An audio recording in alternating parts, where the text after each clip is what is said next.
Cerita tentang jatuhnya korban pinjaman online atau pinjol nyaris tak pernah berhenti. Selalu ada dan seringkali makin dramatis. Makin lama makin dramatis dan makin dramatis. Kasusnya bukan hanya dari pinjol ilegal, tapi juga dari pinjol legal. Masih ingat kan? Kasus 300-an mahasiswa IPB yang terjerat pinjaman online sekitar 2 miliar akhir tahun lalu? Tragis. Apa sebenarnya masalah pinjol ini?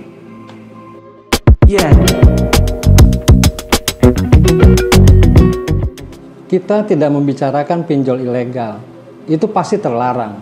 Bahkan bisa berpotensi penipuan, kriminal. Tapi ini soal pinjol legal yang terdaftar di OJK, dapat izin untuk beroperasi. Tapi hati-hati, masih banyak jebakan atau mungkin lebih tepatnya daerah abu-abu di soal pinjol nih, walaupun legal. Ancamannya juga banyak, bukan hanya pada nasabah, tapi juga pada perusahaan pinjol itu sendiri. Nah, untuk pinjol itu sendiri, bayangkan, saat ini pinjaman bermasalahnya sangat besar.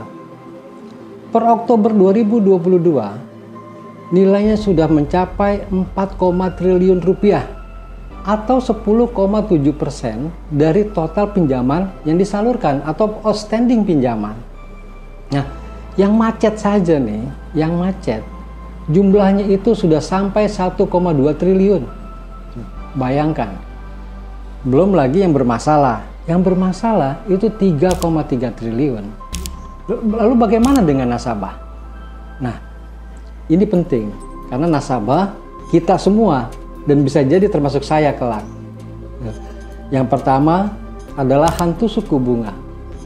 Bukan hanya soal pinjaman yang dipotong di muka, tapi ada juga aturan soal bunga berbunga yang belum dikeluarkan oleh OJK. Kalau pada kasus kartu kredit dulu, ini sudah dilarang nih. Bunga berbunga ini istilah kerennya adalah compound interest. Jadi untuk menentukan bunga hari ini, misalnya gitu ya, maka bunga yang sebelumnya ditambah dengan sisa pinjaman, itu selanjutnya adalah dikalikan bunga yang sekarang. Nah, jadi lama-lama semuanya akan menggunung tuh pinjaman kita, karena sebelum dikenakan bunga baru, maka dia diakumulasi dengan bunga sebelumnya. Sampai hari ini aturannya belum jelas dari OJK. Ada satu kali OJK hanya menyebut bahwa bunga pinjol itu 0,4% per hari. Tapi jangan lupa, ini kesepakatan Asosiasi Fintech Pendanaan Bersama, bukan aturan OJK. Jadi sekali lagi, waspadai hantu suku bunga. Nah, yang kedua adalah jangka waktunya yang pendek. Udah pinjaman dipotong di muka, waktunya juga sangat pendek. Biasanya cuma 30 hari tuh pinjaman. Bahkan ada juga yang 14 hari. Jadi ibaratnya, belum juga kita mengakumulasi modal atau dana untuk membayar pinjaman, bunganya terus berjalan, akhirnya kena denda. Bikin kita sesak napas yang seperti ini. Yang ketiga, biaya keterlambatan dan biaya lain, entah biaya apa, bisa sampai 100% dari total pinjaman. Nah, ini aturan ini diperbolehkan oleh OJK.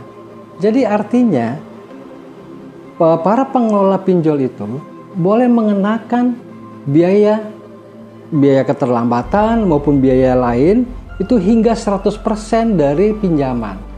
Jadi kalau pinjaman kita 2 juta, maka dengan tambahan biaya-biaya keterlambatan tadi, yang harus kita bayar bisa sampai 4 juta.